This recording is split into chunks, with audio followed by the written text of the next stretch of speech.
I met him online. He tricked me into sending money. $10,000. Gone.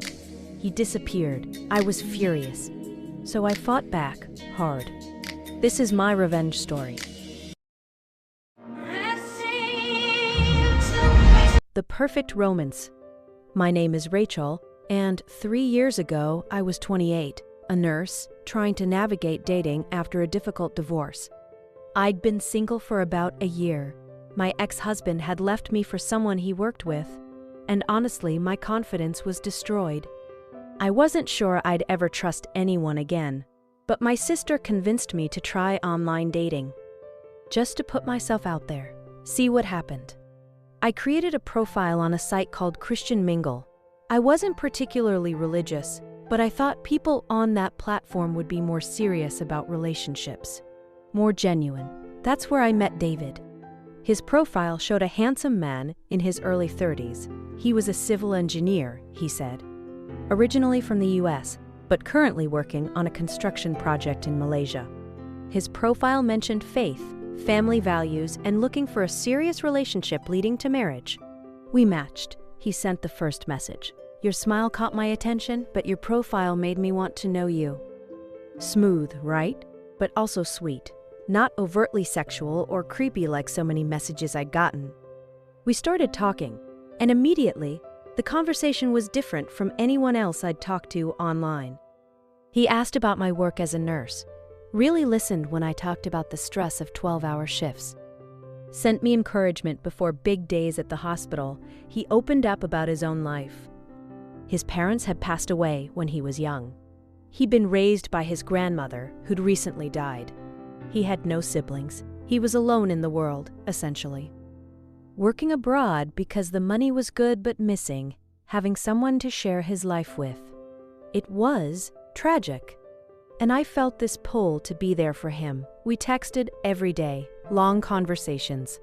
He'd send good morning messages that were thoughtful, not generic. I hope your shift goes smoothly today. Remember to take breaks and stay hydrated. After 2 weeks, we started doing video calls. And this is where I need to be honest about something. The video quality was never great. He said the internet in Malaysia was unreliable, especially at the construction site where he was staying.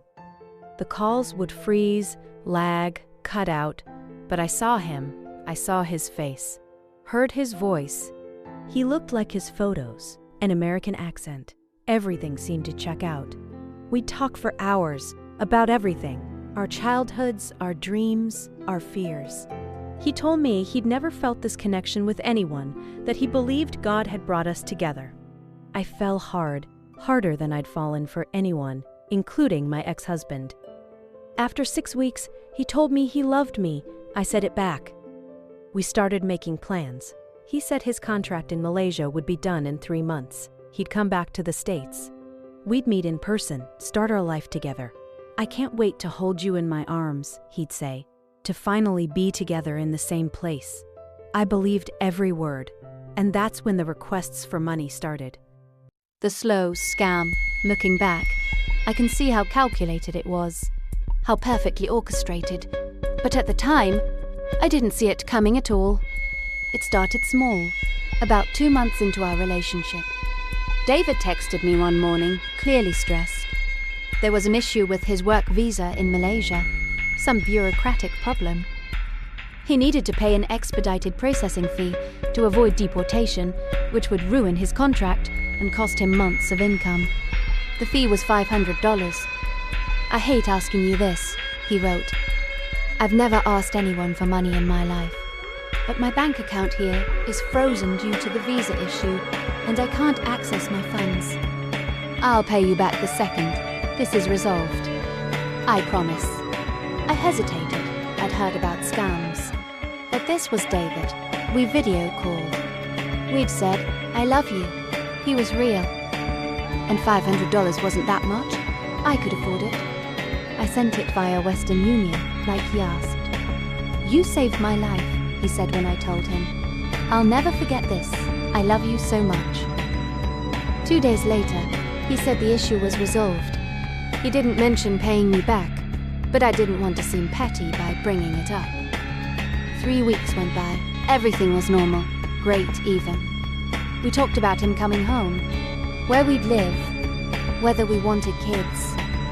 Then another emergency. His grandmother's estate in Texas needed some legal paperwork filed, and he couldn't do it from Malaysia. There were fees involved. Could I help? Just $800. He'd reimburse me when his next paycheck came through. I sent it. Then there was a medical emergency. He'd been in a minor accident at the construction site. Needed treatment that wasn't covered by insurance. $1,200. I sent it. His equipment got stolen from the job site. He needed to replace it to keep working. $2,000. I hesitated on that one. We'd been together 4 months, and I'd sent him almost $4,500. I know I've asked for a lot, he said on our video call, his face pixelated and frozen. I feel terrible about this, but I promise, the moment I get back to the States, I'm paying you back every penny, with interest. You've been my rock through all of this. He started crying. Actual tears. You're the best thing that's ever happened to me. I can't lose this job. I can't lose you. I sent the $2,000. Over the next 3 months, there was always something. Tax issues. His return flight getting cancelled, needing a new ticket, a family friend's emergency back in the States that he needed to help with. Every time, he'd apologize profusely. Every time, he'd promise to pay me back. Every time, he'd tell me how much he loved me. How we were so close to being together. The amounts got bigger. $3,000 for contract delays. $2,500 for legal fees. I maxed out one credit card, then another. I dipped into my savings, the money I'd been rebuilding after my divorce. By month 7, I'd sent him just over $10,000, and he still hadn't come home. Every time the date got close, something would happen. A contract extension, a visa delay, a family emergency. Just 2 more weeks, he'd say. I promise, 2 more weeks, and I'll be there. 2 weeks would pass. Then it would be 2 more weeks. My sister started asking questions. Rachel, when are you actually going to meet this guy? Have you video called with good quality? Why does he keep needing money? I defended him, got angry with her for questioning our relationship. But deep down, a voice was getting louder. And then I got a message that changed everything. The truth, Emmers. It came from someone I didn't know, a woman named Jennifer on Facebook. I'm so sorry to message you out of the blue, it said. But I saw you commenting on David Chen's posts. Are you in a relationship with him? David Chen, that was his name. My heart started racing. Who's asking? I typed back. Someone who sent him $8,000 over the past 6 months. I felt like I'd been punched in the stomach. We got on a phone call within minutes. Jennifer's story was almost identical to mine. Met David on a dating site. Fell in love. He was in Malaysia working on a construction project. Needed money for emergencies. Promised to pay her back. Promised they'd be together soon. How did you find me? I asked. I started digging, she said. Reverse image searched his photos. Found them on a modeling website. Stock photos you can buy. Then I found his real Facebook profile. It's private, but I could see some of the people who'd liked his post. You were one of them. I looked at your profile and I saw the comments, the heart emojis. I knew. Stock photos. Everything inside me went cold. How many of us do you think there are? I whispered. I found 3 others so far, Jennifer said. I've messaged them all. We're all in the same boat. 5 women that we knew of. If we'd each sent around $8,000, $10,000, he'd made at least $40,000 to $50,000, probably more. What do we do? I asked. We report him, Jennifer said.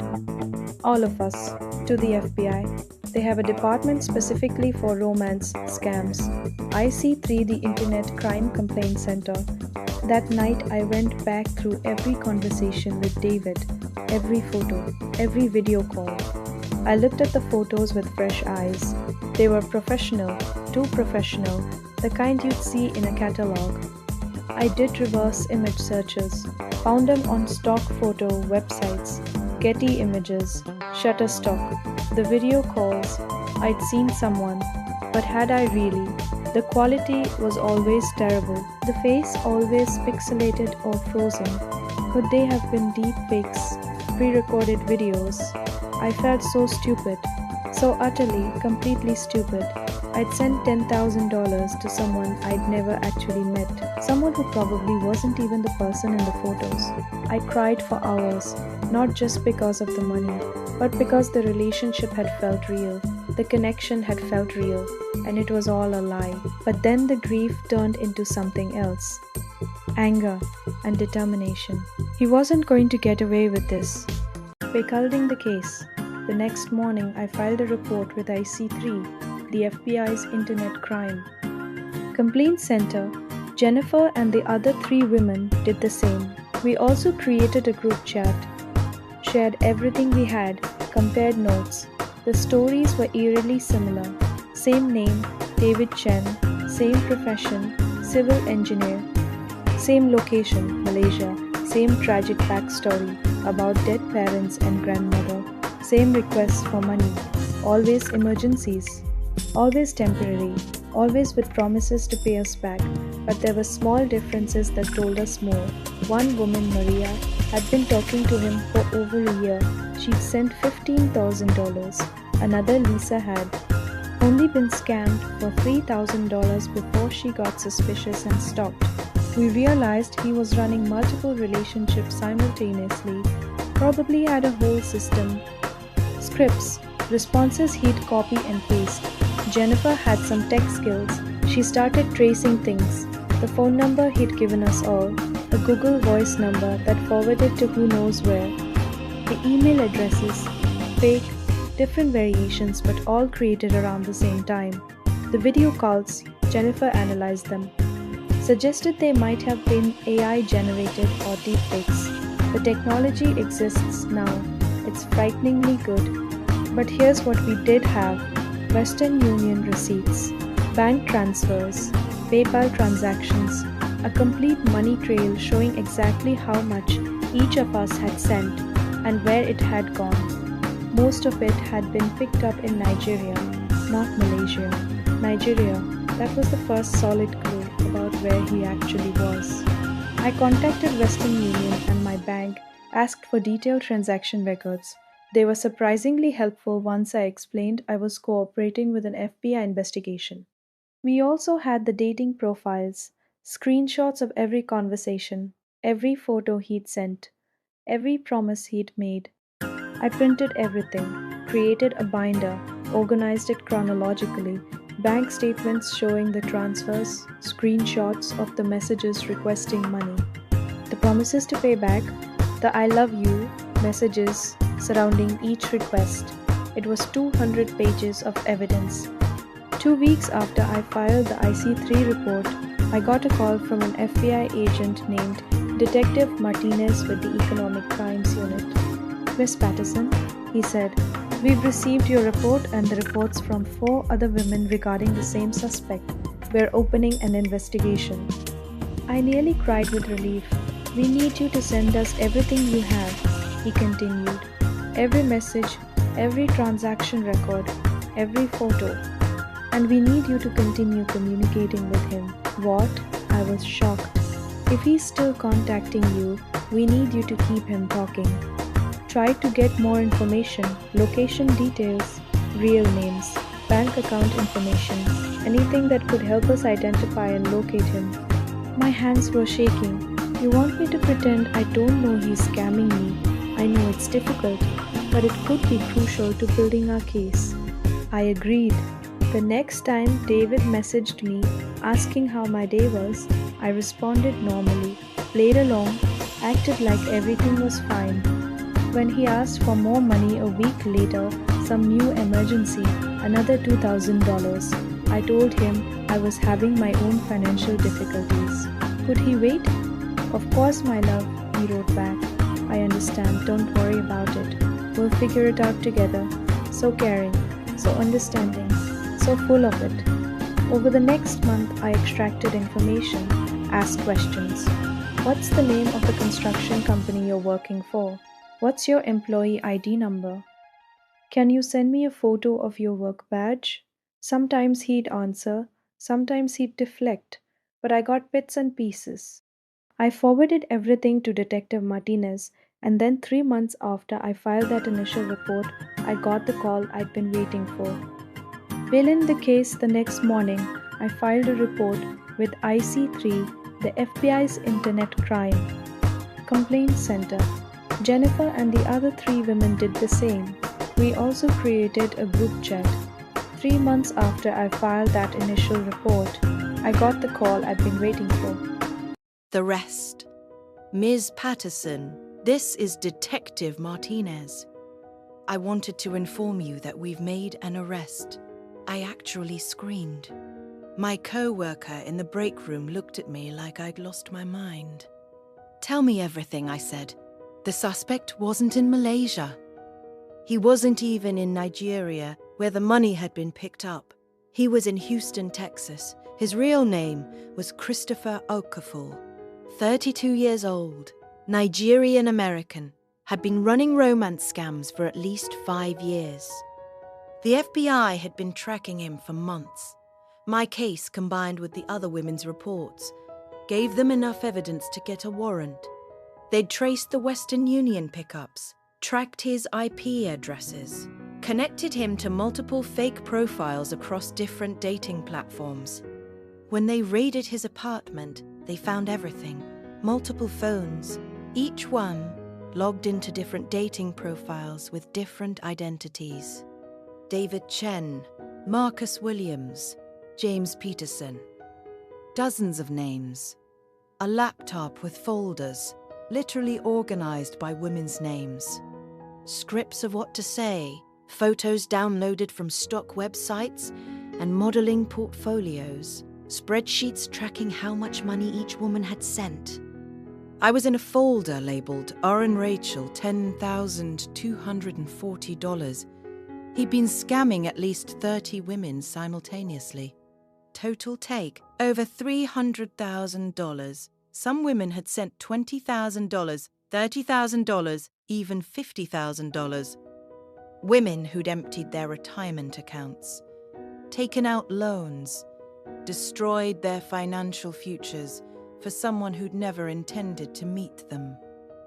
The evidence you and the other women provided was crucial, Detective Martinez told me. The detailed records, the saved messages, everything. It built an airtight case. Christopher was charged with wire fraud, identity theft, and running an organized fraud scheme. Federal charges, serious time. His bail was set at $100,000. He couldn't make it. 6 months later, I attended his sentencing hearing via Zoom. I didn't have to testify. The evidence spoke for itself, but the prosecutor read a statement I'd written about the impact. This man didn't just steal my money. I'd written. He stole my ability to trust, my belief that love was possible, my sense of safety in the world. He exploited my kindness and turned it into a weapon against me. The judge sentenced him to 8 years in federal prison. 8 years. He'll also have to pay restitution, though honestly, I don't expect to see much of that money back. He spent it all, but here's what mattered to me. He can't do this to anyone else, not for 8 years at least. And every other scammer out there, they know that sometimes victims fight back. That was 1.5 years ago. I'm not going to lie and say I'm completely healed. Some days are harder than others. I'm in therapy, working through the trauma of being manipulated so thoroughly. Learning to trust again. I'm also $10,000 poorer. That money's gone. I've accepted that. But I'm also stronger than I've ever been. I know the warning signs now, and I want to share them with you because this happens to thousands of people every year. Red flags of romance scams. First, they move fast. Declarations of love within weeks, talk of marriage and future before you've even met. They're creating emotional investment quickly so they can exploit it. Second, they're always far away. Military deployment overseas. Working on an oil rig. Construction project abroad. There's always a reason they can't meet in person. Third, they have tragic backstories. Dead parents, no family, recently widowed. They're alone in the world. This creates sympathy and makes you feel like you're their only support. Fourth, they have communication issues, bad internet, broken phone.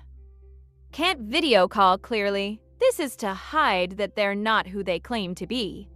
Fifth, and most obvious, they ask for money. It always starts small. An emergency, a temporary problem. They'll pay you back, but the requests keep coming. And the amounts get bigger.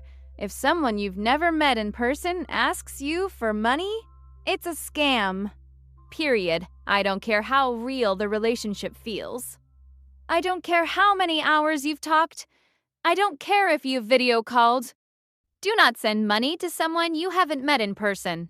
If you're being scammed, stop communicating immediately. Don't give them warning. Just stop. Report it to ic3.gov, the FBI's Internet Crime Complaint Center. Contact your bank and any money transfer services you used. They may be able to help. Save everything. Every message, every transaction, every photo. It's evidence. Don't feel ashamed. These people are professionals. They do this for a living. You're not stupid. You're human. And if you can, fight back. Report them. Help build a case. Make sure they face consequences. The 5 of us who took down Christopher, we still talk. We've become friends, actually, bonded by this weird, horrible experience. We call ourselves the Survivors Club. And we're damn proud of what we did. Closing. Romance scammers count on your silence, your shame, your embarrassment. Don't give them that power. If you've been scammed, report it. Fight back. If you suspect someone you know is being scammed, gently share the warning signs. Don't judge. Help. And if you're in an online relationship right now, please be cautious. Verify who you're talking to. Never send money. Protect yourself. You deserve real love from someone who shows up, someone who's actually there, not someone stealing your money. From halfway across the world, if this story helped you avoid a scam or encouraged you to report one, hit that like button and share this video. You might save someone from losing everything. Drop your story in the comments if you've experienced this. You're not alone, and your voice matters. Thanks for watching. Stay safe. And remember, love shouldn't cost you your life savings. I'll see you in the next one. If that hit the sweet spot for justice, you're in the right place. Welcome back to Absolute Revenge. We dig up the wildest true stories and shape them into cinematic payback you won't forget. If that delivered the chill you wanted, tap like and let us know you want more revenge served cold.